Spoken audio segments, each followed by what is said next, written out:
Hi friends, मैं आकांक्षा शर्मा जी की with आकांक्षा में आपका स्वागत करती हूँ। एमपीपीएससी प्री 2024 की जो हमारी पी सीरीज़ चल रही है उसका आज हम 5वां भाग करने वाले हैं।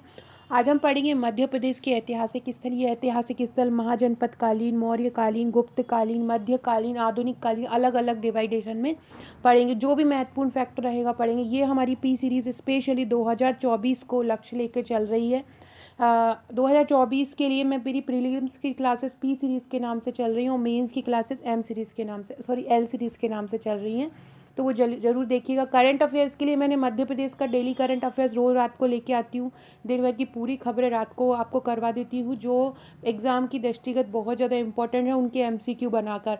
तो वो आपके लिए बहुत महत्वपूर्ण रहेगा। तो ये पूरा का प्रीलिम्स के लिए जो जो आपको पढ़ना है सब करा रही हूँ। राष्ट्रीय अंतर्राष्ट्रीय करंट अफेयर्स के लिए मंथली एक वीडियो आया करेगा, जिसका वीडियो 1-2 दिन में आपके लिए दिसंबर माह का आ जाएगा। फिर जैसे ही जनवरी एंड होगा तो फिर जनवरी माह का 200-300 जो सर्वश्रेष्ठ प्रश्न रहेंगे वो मैं करा दूंगी। तो चलिए स्टार्ट करते हैं।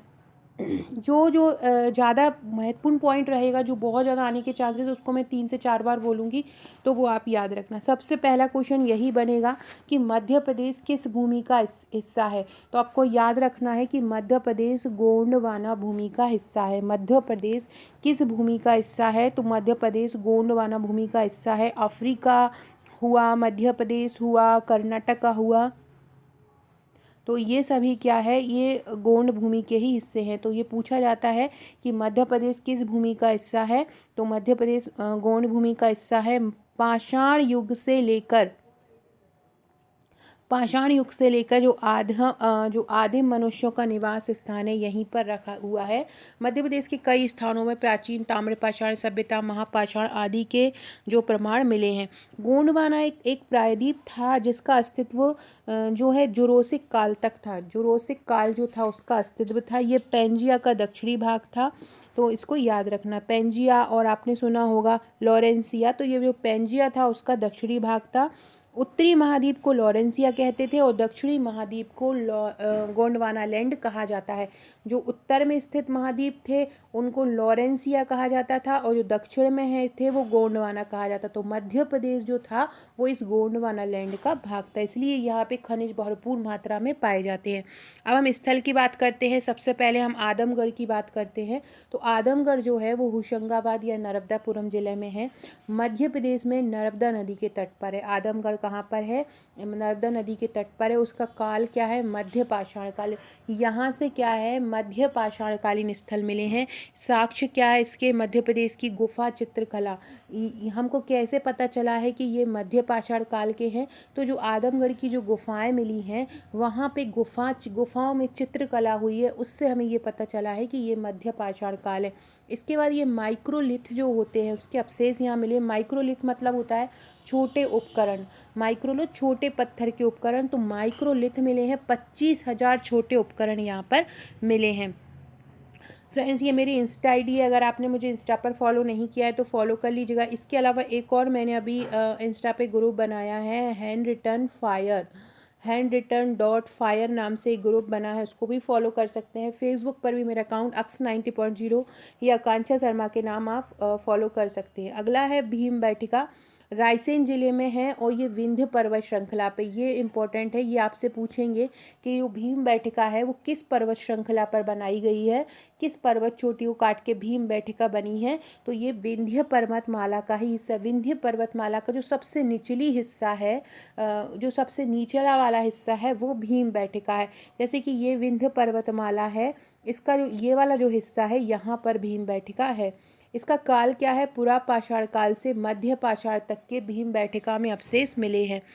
इसकी साक्ष्य क्या है? गुफा, शैल चित्र, ब्लेड, छोटे उपकरण, ये यहाँ से मिले हैं। ऐसा माना जाता है महाभारत कालीन भीम से इनको जोड़ के देखा जाता है कि जो भीम थे महाभारत काल में वो यहाँ पर बैठे थे।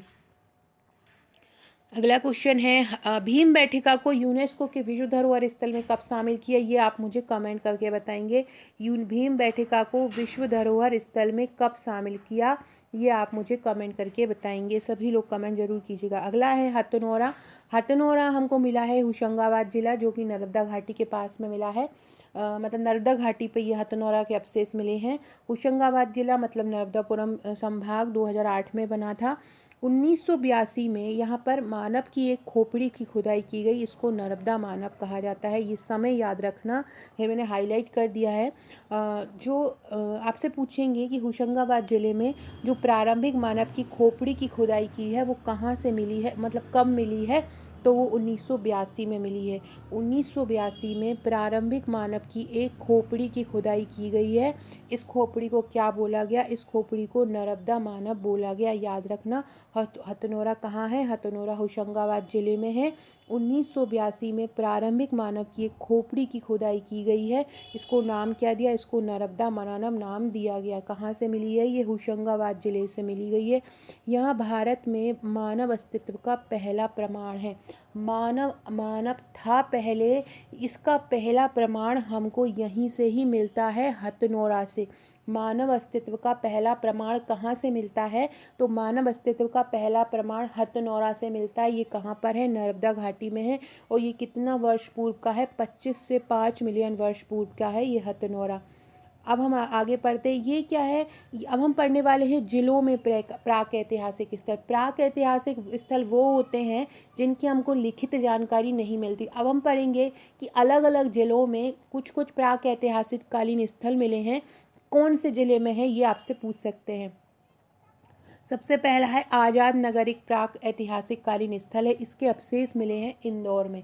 आज़ाद नगर के अवशेष कहाँ मिले हैं, इंदौर में। इसके बाद मौड़ी, आवारा, मनोती, इंद्रगढ़, ये 4 अवशेष मिले हैं। 4 मतलब प्राक ऐतिहासिक कालीन स्थल मिले हैं। ये कहाँ से मिले हैं, मंदसौर से मिले। मंदसौर को पहले आवरा भी बोला जाता था।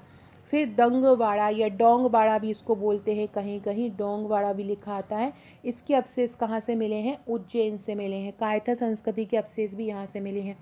पिपलिया लोरखा, पिपलिया लोरखा के अवशेष कहाँ से मिले हैं, रायसेन से। पिपलिया लोरखा के अवशेष कहाँ से मिले हैं, रायसेन से। अतुक दास के अवशेष कहाँ मिले हैं, खंडवा से मिले हैं। अतुक दास के कहाँ से मिले हैं, खंडवा से। तो याद रखना, आजाद नगर से इंदौर, मौड़ी, आवारा, मनोती, इंद्रगढ़ से मंदसौर, दंगवाड़ा मिले हैं। दंगवाड़ा के जो अवशेष मिले हैं वो कहाँ पे है, उज्जैन में है। पिपलिया लोरखा कहाँ पर है, रायसेन में है। अतुक दास के जो अवशेष मिले हैं वो कहाँ है, खंडवा में है। अब हम कायथा के बारे में पढ़ते हैं। कायथा जो है वो कहाँ पर है, उज्जैन में है। छोटी सिंध नदी के तट पर एक सभ्यता स्थापित हुई थी। इसमें यहाँ उज्जैन में एक छोटी सिंध नदी है, यहाँ पर एक सभ्यता स्थापित हुई थी जिसको कायथा संस्कृति बोलते हैं। और ये जो सभ्यता थी वो सिंधु घाटी सभ्यता के समकालीन थी, लेकिन उससे स्वतंत्र रूप से विकसित हुई। जो कायथा है वो क्या है, सिंधु घाटी सभ्यता के समकालीन थी और लेकिन उससे स्वतंत्र विकसित हुई थी। इसके साक्ष्य कैसे मिले हमको, कुल्हाड़ी, क्लेवर, तांबे से बने खिलौने, टेरिकोटा सामग्री, ये सभी हमको कहाँ से मिले हैं, कायथा से मिले हैं। अगला है एरन। एरन का स्थान कहाँ है, एरन सागर जिले में मिला है। यहाँ पर सती बलि के प्रथम साक्ष्य के लिए प्रसिद्ध है। एरन किस लिए प्रसिद्ध है, सती प्रथा के लिए, बलि प्रथा के लिए ये एरन प्रसिद्ध है। इसके साक्ष्य क्या मिले हैं, तांबे की कुल्हाड़ी, काले लाल बर्तन, टेरिकोटा के खिलौने, ये हमको एरन से प्राप्त हुए हैं। अगला है नाबदा टोली। नाबदा टोली का स्थान है खरगोन जिला। ये नर्मदा नदी के तट पर प्राप्त हुए हैं। साक्ष्य क्या है, तांबे और पत्थर के उपकरण, चूल्हा, लकड़ी की गाड़ी, काले लाल सामान आदि, ये सब कहाँ से प्राप्त हुए हमको, ये नाबदा टोली से प्राप्त हुए। नाबदा टोली का स्थान कौन सा है, खरगोन है। कहाँ पर, नर्मदा नदी के तट पर। साक्ष्य कहाँ से मिले हैं, तांबे और पत्थर के उपकरण, चूल्हा, लकड़ी की गाड़ी, काले लाल सामान, ये सभी हमको नाबदा टोली से मिले हैं। याद रखना, नाबदा टोली कहाँ पे है, खरगोन जिले में है। मेन इसमें तांबे और पत्थर के उपकरण मिले हैं, ये आपको याद रखना है। नाबदा टोली कहाँ पे है, खरगोन में। आपसे पूछेंगे नाबदा टोली प्राक ऐतिहासिक कालीन स्थल कहाँ पर है, तो याद रखना है खरगोन में है। अगला है नागदा। नागदा कहाँ पर है, उज्जैन में है। आपने इसका नाम तो सुना होगा, नागदा बस स्टैंड भी है। चंबल नदी के तट पर है ये, उज्जैन जिले में चंबल नदी के तट पर नागदा है। यहाँ पे साक्ष्य माइक्रोलिथ, माइक्रोलिथ मैंने बताया था छोटे छोटे जो उपकरण होते हैं, यहाँ से साक्ष्य मिले हैं। माइक्रोलिथ और ग्रे मिट्टी के बर्तन, ये यहाँ से साक्ष्य मिले हुए हैं। इसके अलावा ये कुछ और हैं जहाँ से अवशेष मिले हैं। धार से खेड़ा, कपटी, कटनेरा, एकलवारा, ये कहाँ से मिला है, धार से। खरगोन से मिला है ब्राह्मण गांव, पीतनगर। खंडवा से नवलखेड़ा, ये पूछा जा सकता है। नवलखेड़ा कहाँ है? खंडवा में। ये पीतनगर भी पूछा जा सकता है। ब्राह्मण गांव कहाँ है? खरगोन में। प्राक ऐतिहासिककालीन स्थल ब्राह्मण गांव कहाँ पर है? खरगोन में। छोटा बरदा कहाँ है? बड़वानी में। खेड़ी नामा कहाँ है? हरदा में है।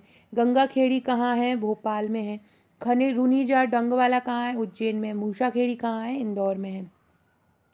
मध्य प्रदेश में मेगालिथ जो है ऐतिहासिक स्थल है। यहाँ मेगालिथ पत्थरों की बड़े बड़े आकार की कब्रें भी है। जैसे माइक्रोलिथ जो है छोटे उपकरण हैं, ऐसे ही जो मेगालिथ हैं वो बड़ी बड़ी कब्रें हैं, याद रखना। मध्य प्रदेश के 2 मेगालिथ स्थल है, मतलब जहाँ से बड़ी बड़ी कब्रें प्राप्त हुई हैं। एक तो है रीवा एक तो है रीवा और दूसरा है सिवनी जिला। याद रखना, मध्य प्रदेश में 2 मेगालिथ स्थल कहाँ से प्राप्त हुए हैं? तो रीवा और सिवनी जिले से प्राप्त हुए हैं। बहुत अच्छे से दिमाग में बिठाओ, मध्य प्रदेश में जो मेगालिथ स्थल प्राप्त हुए हैं वो कहाँ से प्राप्त हुए हैं? तो रीवा और सिवनी जिले से प्राप्त हुए हैं। मध्य प्रदेश ने कहाँ से प्राप्त हुए हैं मेगालिथ स्थल? तो कहाँ से प्राप्त हुए हैं? रीवा और सिवनी से। ये फैक्ट याद रखना। फ्रेंड्स, मैं बहुत शानदार शानदार क्वेश्चन आपके लिए लेके आ रही हूँ।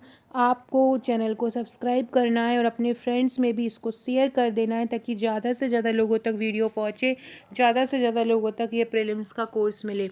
और सभी लोग कमेंट जरूर किया कीजिए।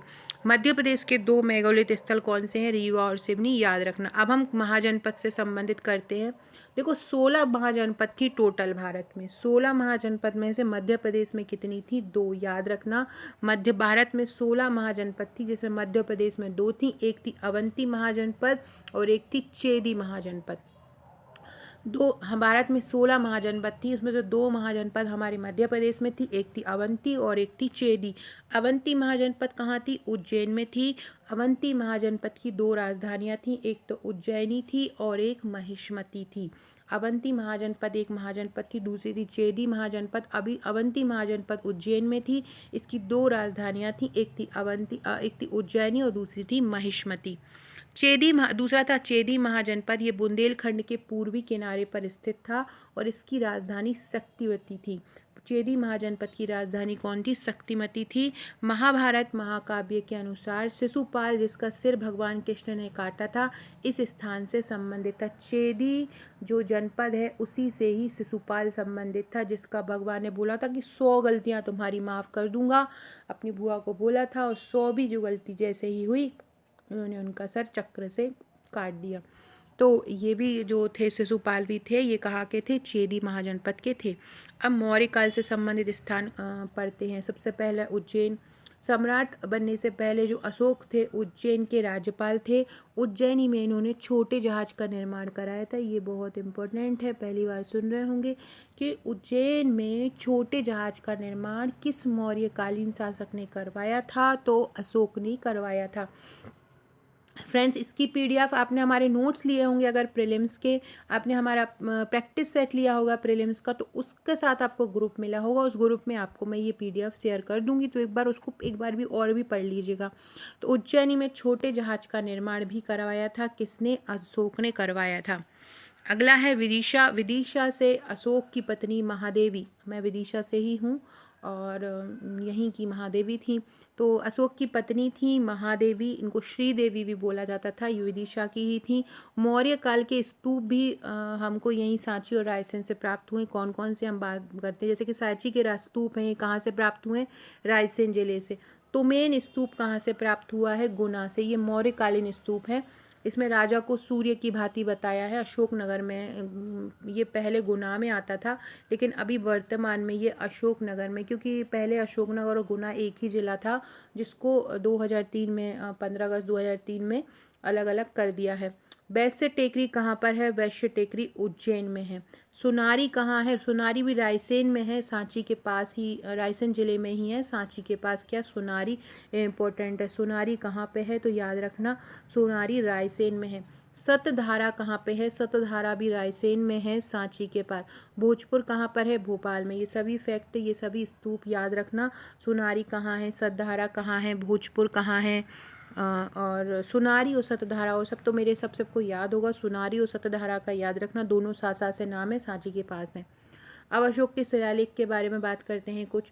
सबसे पहले है रूपनाथ। रूपनाथ कहाँ पर है? कटनी में है। कुछ पुस्तकों में जबलपुर भी लिखा हुआ है, लेकिन ये कटनी में है मेन, ज़्यादा प्रमाण इसके कटनी के हैं। और यह एक लघु शिलालेख है। जो रूपनाथ शिलालेख प्राप्त हुआ है जबलपुर कटनी से, वो एक लघु शिलालेख। इसके बाद एक पंगुड़ारिया अभिलेख प्राप्त हुआ है।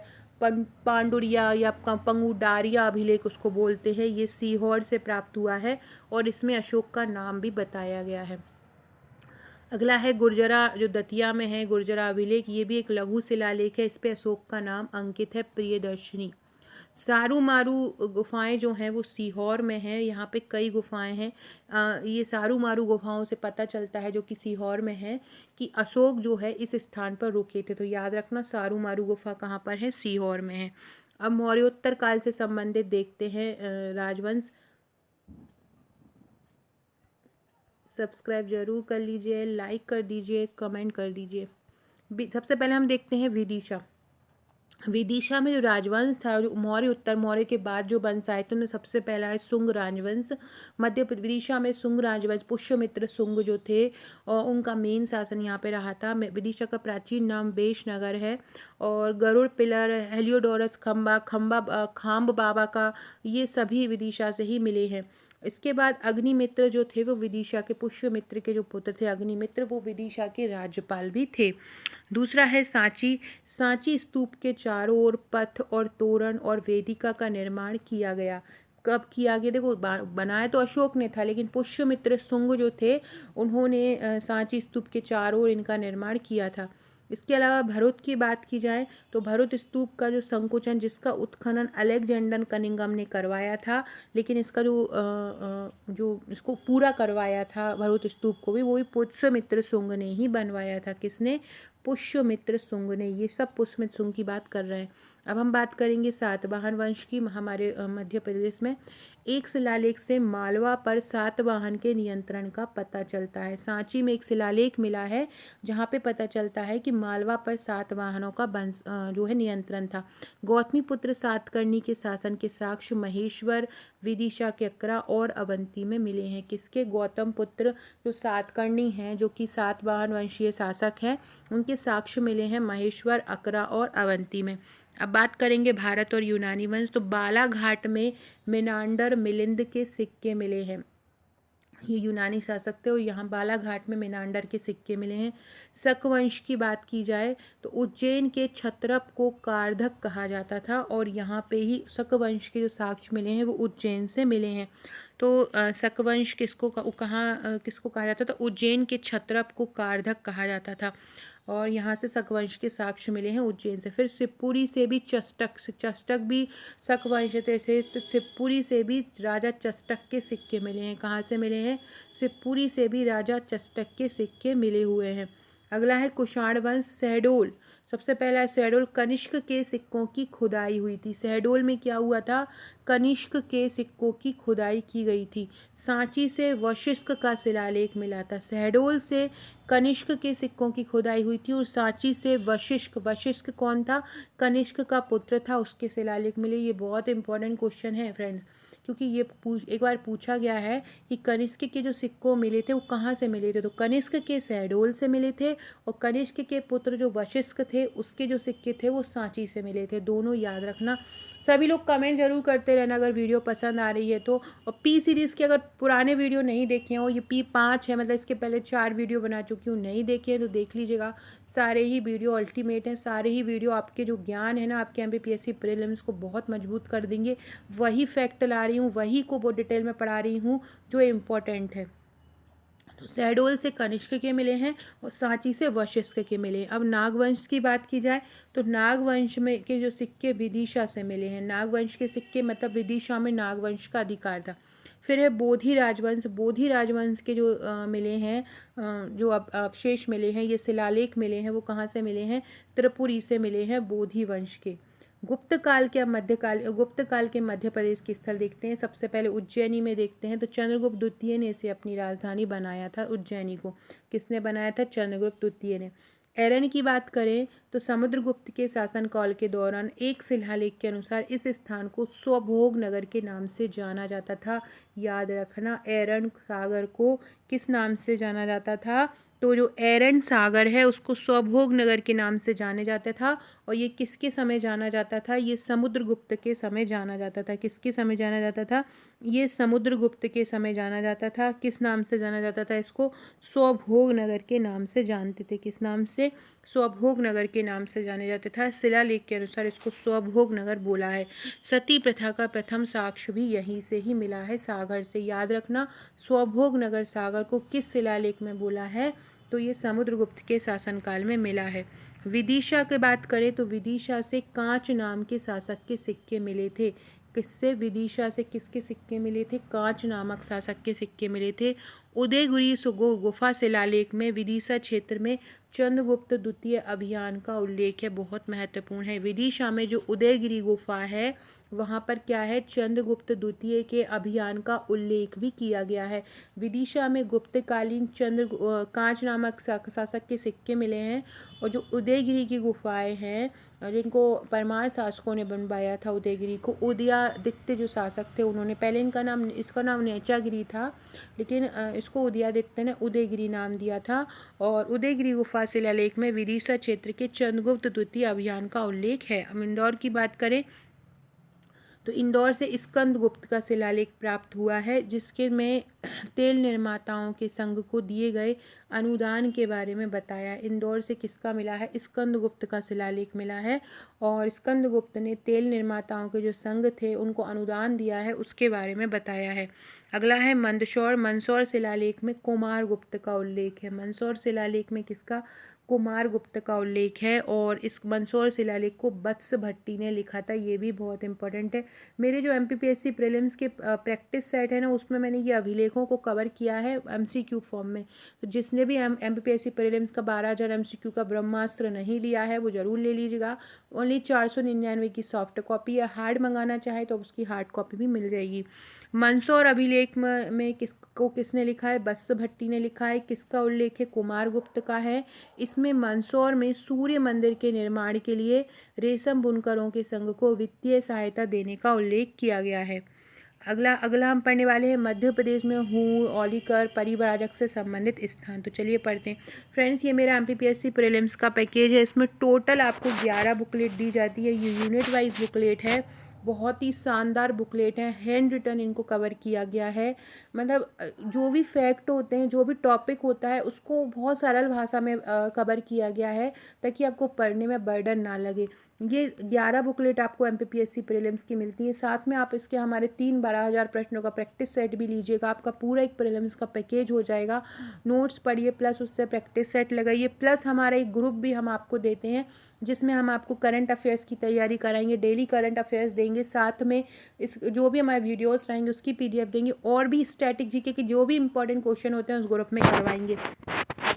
तो अगर आप हमारी MPPSC प्रीलिम्स के नोट्स लेना चाहते हैं, 11 बुकलेट तो ले सकते हैं। आप भारत में कहीं भी रहते हो 7 से 8 दिन में पहुंच जाएंगे। डायग्राम मैप सहित ये कवर किया है। यूनिट 10 की अगर ई बुक लेना चाहते हैं तो आप हमारी 199 में, ये यूनिट 10 की ई बुक MCQ की है। इसमें आपको 900 MCQ कवर है। ये 12,000 प्रश्नों का ब्रह्मास्त्र है MPPSC, इसी का मैं बोल रही हूँ। बहुत ही शानदार। इसमें यूनिट बाय हर यूनिट का 1,000 बेस्ट क्वेश्चन निकाले हैं। ऐसे टोटल ये 12,000 प्रश्न हैं।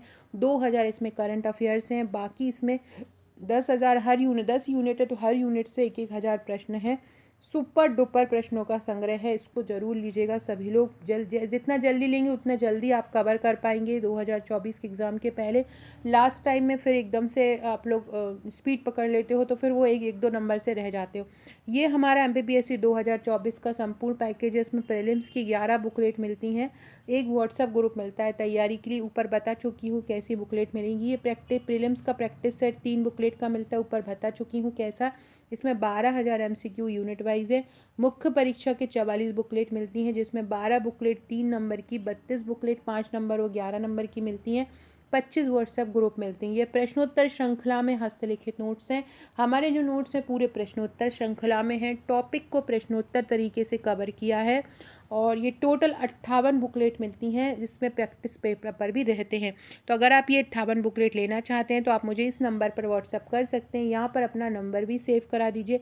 ये MPPSC pre mains practice set का इस प्रकार से पैकेज पूरा आपके पास आ जाएगा। अब हम बात कर रहे हैं सागर की। तो सागर से वराह मूर्ति शिलालेख हूणों की उपस्थिति को दर्शाता। सागर से एक वराह मूर्ति शिलालेख प्राप्त हुआ है। ये क्या बताता है? ये हूणों की उपस्थिति को बताता है।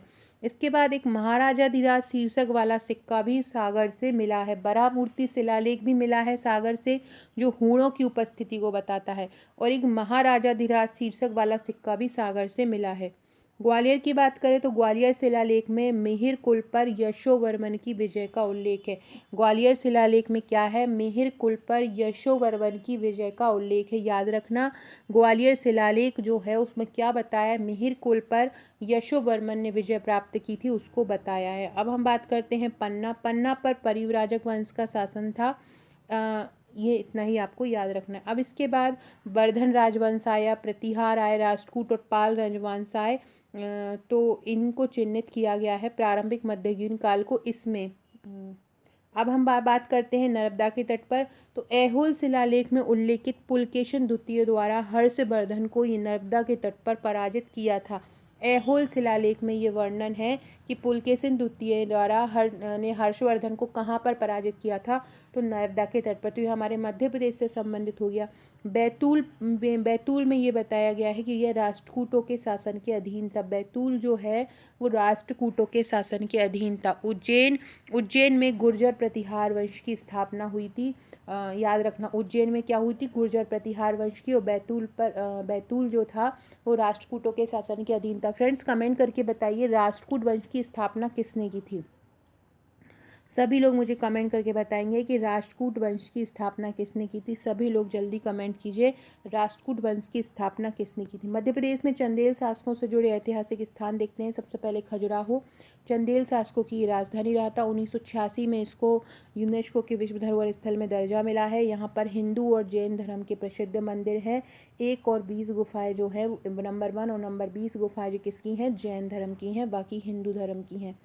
छतरपुर के बारे में बात करें तो यहाँ पर सूर्य मंदिर बनाया गया है चंदेल शासकों ने छतरपुर में सूर्य मंदिर बनाया है। कलिंजर की बात करें तो धंगदेव जो कि चंदेल शासक था ने अपनी राजधानी खजुराहो से कालिंजर स्थानांतरित करी थी। वेरी इंपॉर्टेंट, आपसे पूछेंगे कि किस चंदेल शासक ने अपनी राजधानी खजुराहो से कालिंजर में स्थानांतरित की थी? तो आपको याद रखना है, धंगदेव ने की थी। धंगदेव ने अपनी राजधानी खजुराहो से कालिंजर स्थानांतरित की थी। कुतुबुद्दीन ऐबक ने 1203 में कालिंजर पर आक्रमण किया और चंदेलों के शासन को समाप्त कर दिया। It's a very very important, किसने चंदेलों के शासक को खत्म कर दिया था, समाप्त कर दिया था? तो कुतुबुद्दीन ऐबक ने किया था 1203 में। अब हम कलचुरी शासकों से जुड़े ऐतिहासिक स्थान देखते हैं। कलचुरी वंश की दो शाखाओं ने अलग अलग स्थानों पर शासन किया। एक है महिष्मती शाखा जो कि महेश्वर में थी, खरगोन जिले में। दूसरी थी त्रिपुरी शाखा जो वर्तमान जबलपुर में है। अब हम परमार शासकों से जुड़े ऐतिहासिक स्थल देखते हैं। सबसे पहले देखते हैं भोजपाल। भोपाल की स्थापना परमार राजा भोज ने की थी। भोजेश्वर मंदिर में देखें तो भारत की सबसे बड़ी शिव मूर्ति है और साइक्लोपियन बांध का निर्माण हुआ है। ये कहाँ का था? ये परमार शासकों का था। दूसरा है धार भोजशाला का निर्माण शिक्षा के लिए हुआ था और ये भी परमार राजा भोज ने करवाया था। एक है मुंज सागर झील, ये मांडू में है। इसके अलावा त्रिभुवन नारायण, चित्तौड़ में त्रिभुवन नारायण मंदिर का निर्माण, एक सेकेंड, तो त्रिभुवन नारायण मंदिर का जो निर्माण है वो भी राजा भोज ने कराया था। मध्य प्रदेश में कच्छप घाट तोमर बुंदेला शासकों से जुड़े। तो कच्छप घाट 10वीं-11वीं शताब्दी में था, ग्वालियर में था। यहीं पर सास बहू का मंदिर था।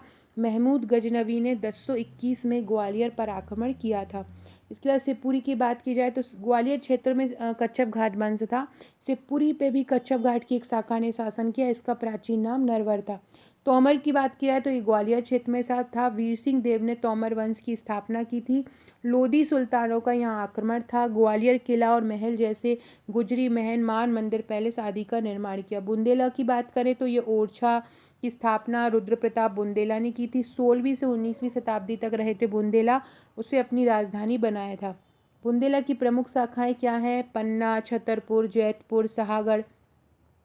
पन्ना को 76 साल बुंदेला द्वारा स्थापित किया था और दतिया, छतरपुर, जैतपुर, सागर इसके प्रमुख स्थल थे। दिल्ली सल्तनत से जुड़े मध्य प्रदेश के ऐतिहासिक स्थान सबसे पहला है गुलाम वंश। कुतुबुद्दीन ऐबक ने ग्वालियर कालिंजर पर आक्रमण किया था। किसने? कुतुबुद्दीन ऐबक ने। इल्तुतमिश ने मालवा और उज्जैन पर आक्रमण किया और महाकालेश्वर को लूटा। किसने? इल्तुतमिश ने। अलाउद्दीन खिलजी की बात करें तो मालवा, विदिशा, चंदेरी, धार, उज्जैन और मांडू पर अलाउद्दीन खिलजी ने नियंत्रण किया था। मंदसौर में किला भी अलाउद्दीन खिलजी ने बनवाया था। अलाउद्दीन ने कहा मंदसौर का किला किसने बनवाया था? अलाउद्दीन ने बनवाया था। तुगलक की बात की जाए तो दमोह में एक बटियागढ़ शिलालेख, याद रखना ये भी पूछेंगे कि बटियागढ़ शिलालेख कहाँ पर है, तो दमोह में है। इससे पता चलता है कि गयासुद्दीन तुगलक ने यहाँ एक महल का निर्माण कराया था। गयासुद्दीन तुगलक का ही एक अभिलेख मिला है, बटियागढ़ अभिलेख, जिससे पता चलता है कि इसने यहाँ पे महल बनवाया था। इसके बाद सागर में एक दुलनीपुर शिलालेख है, जहाँ से पता चलता है फिरोज शाह तुगलक के शासन का। किसका? फिरोज शाह तुगलक के। इसके बाद बढ़ते हैं मालवा के सुल्तान। दिलावर खान ने 1401 में मालवा सल्तनत की स्थापना की। दिलावर खान ने कब मालवा सल्तनत की स्थापना की? 1401 में की। मांडू हुशंग शाह ने मांडू को अपनी राजधानी बनाया था। सारंगपुर में अकबर की सेना ने बाज बहादुर को हराया था। अब हम पढ़ते हैं मुगल साम्राज्य से जुड़े मध्य प्रदेश के तत्व। बाबर ने सबसे पहले बाबर के बारे में पढ़ते हैं। मध्य प्रदेश में जो चंदेरी है अशोकनगर में 1528 में लड़ाई हुई थी मैदनी राय के साथ, जिसमें बाबर जीत गया था। कालिंजर किले पर भी उसका कब्जा हो गया था। हुमायूं की बात की जाए तो गुजरात के बहादुर शाह को हराने के लिए अपनी यात्रा पर हुमायूं ने मांडू का दौरा किया था। हुमायूं मांडू आया था बहादुर शाह को हराने के लिए, याद रखना। अकबर की बात की जाए तो गढ़मंडला जो रानी दुर्गावती से युद्ध करने के लिए इन्होंने आसिफ खां को भेजा था। सारंगपुर का युद्ध अकबर ने 1561 में बाज बहादुर को हराने के लिए अधम खान या उधम खान को भेजा था। सारंगपुर के युद्ध में 1561 में। खानदेश जो कि बुरहानपुर होता है, 1601 में असीरगढ़ किले पर कब्जा करने के बाद अकबर की आखिरी जीत हो गई थी। व्यक्तित्व की बात की जाए, ग्वालियर में तानसेन का जन्म यहीं हुआ था। बीरबल का जन्म सिंगरौली से संबंध था उनका। और ओरछा जो वीर सिंह देव ने जहांगीर के स्वागत के लिए ओरछा में, मतलब जहांगीर के का संबंध ये रहा था कि जो ओरछा के जो राजा थे वीर सिंह देव, उन्होंने इनके लिए महल बनवाया था। मांडू 1617 में मांडू का दौरा किया था जहांगीर ने और 7 महीने बिताए थे। शाहजहां बुरहानपुर गए थे और यहाँ मुमताज की डेड बॉडी को 6 महीने तक संरक्षित करके रखा था। उनके द्वारा यहाँ पे बुरहानपुर में एक शाही किला भी बनाया है। किसने? शाहजहां ने। सूरवंश की बात की जाए तो रायसेन के राजा को पूरनमल को इन्होंने धोखा दिया और उन्हें हरा दिया। कालिंजर में यहीं पर घेरे के दौरान इनकी मृत्यु हो गई। आधुनिक इतिहास से संबंधित देखें तो होलकरों की राजधानी थी इंदौर। अहिल्याबाई होलकर ने राजधानी को महेश्वर स्थानांतरित किया। यहाँ पे अहिल्या किला भी बनवाया। पवार का जो संबंध है पवार वंश का, वो धार राज्य से है। सिंधिया की बात करें तो 1810 तक प्रारंभिक राजधानी सिंधिया वंश की उज्जैन थी। महाकालेश्वर मंदिर का जीर्णोद्धार भी सिंधिया वंश ने किया था। ग्वालियर की बात करें तो लश्कर ग्वालियर 1810 में दौलत राव सिंधिया ने यहाँ पर ग्वालियर में राजधानी स्थानांतरित की थी। मोती महल, बैजाताल, विक्टोरिया बिल्डिंग आदि स्थानों का निर्माण कराया था। शिवपुरी क्या है? सिंधिया परिवार की छत्री है और इसको अंतिम विश्राम स्थल भी बोला जाता है सिंधिया परिवार का।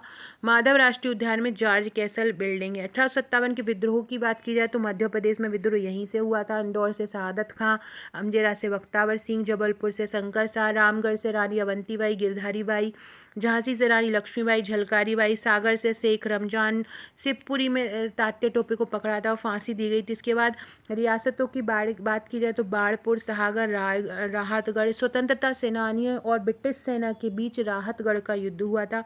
अम्बापानी रायसेन में है। अम्बापानी का युद्ध हुआ था, इसमें आदिल मोहम्मद खान और फाजिल मोहम्मद खान की यही मृत्यु हो गई थी। राघोगढ़ से देखा जाए तो राजा ठाकुर प्रसाद ने भाग लिया था। मंडलेश्वर से देखा जाए तो भीमा नायक और मंदसौर से देखा जाए तो फिरोज शाह या हुमायूं।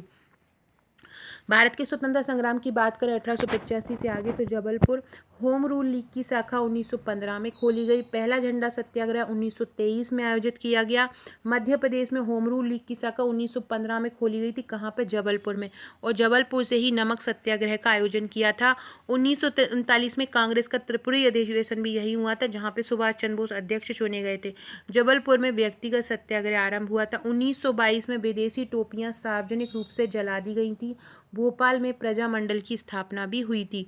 इसके बाद है सिवनी। मध्य प्रदेश में स्वतंत्रता संग्राम 1916 में सिवनी से शुरू हुआ। सविनय अवज्ञा आंदोलन के दौरान कई प्रसिद्ध नेता जैसे जवाहरलाल नेहरू, सुभाष चंद्र बोस, विनोबा भावे, द्वारका प्रसाद मिश्र आदि शामिल थे। नमक सत्याग्रह का नेतृत्व दुर्गा शंकर मेहता ने किया। टुरिया जंगल सत्याग्रह यहीं हुआ था। बैतूल में घोड़ा डोंगरी सत्याग्रह हुआ था। खंडवा पंजाब मेल हत्याकांड खंडवा रेलवे स्टेशन पर हुआ। रतलाम में स्वामी ज्ञानानंद नेता थे। 1931 में उन्होंने महिला सेवा दल की स्थापना की। भोपाल में भारत छोड़ो आंदोलन की शुरुआत विदिशा से हुई। छतरपुर में चरण पादुका नरसंहार हुआ था 1931 में। इसको मध्य प्रदेश का जलियांवाला बाग भी नरसंहार कहा जाता है। अलीराजपुर बाबा भावरा चंद्रशेखर आजाद का जन्म स्थान था और रीवा में चावल आंदोलन हुआ था। सो फ्रेंड्स, ये था हमारा आज का वीडियो। बहुत ही शानदार फैक्ट थे फ्रेंड्स, इनको अच्छे से एक दो बार सुन लीजिएगा, कर लीजिएगा। चैनल को सब्सक्राइब कीजिएगा। ये मेरी इंस्टाग्राम आईडी है, इस पर मुझे फॉलो कर लीजिएगा। Okay friends, thank you.